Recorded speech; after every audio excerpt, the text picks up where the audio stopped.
आज आपण बनवूया बेलाच्या फळांचे सरबत। तर इथे मी 2 बेलाची फळं घेतलेली आहेत, ती फोडून घ्यायची आहेत आणि त्यामधला गर काढून घ्यायचा आहे चमच्याने। तर इथे मी आता सर्व गर काढून घेतलेला आहे, हे बघा।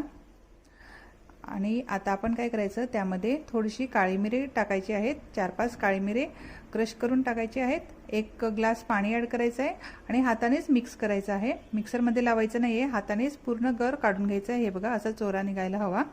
आता हा ज्यूस आहे ना, तो गाळून घ्यायचा आहे। तर मी इथे छोटी गाळणी घेतली, तुम्ही मोठे गाळणीने गाळून घेऊ शकता आणि जाडसरच ठेवायचा आहे, जास्त पातळ करायचं नाहीये। आता त्यामध्ये चवीनुसार साखर ॲड करायची आहे, मिक्स करून घ्यायचं आहे। साखर विरघळली का त्यामध्ये अर्धा चमचा मध ॲड करायचा आहे, पूर्ण फिरवून घ्यायचं आहे आणि आपला आता बेलाच्या फळाचा ज्यूस रेडी झालेला आहे। तुम्ही ह्या गरमीमध्ये नक्की ट्राय करून बघा आणि शरीराला थंडावा द्या आणि माझ्या चॅनलला सबस्क्राइब करा। थँक्यू।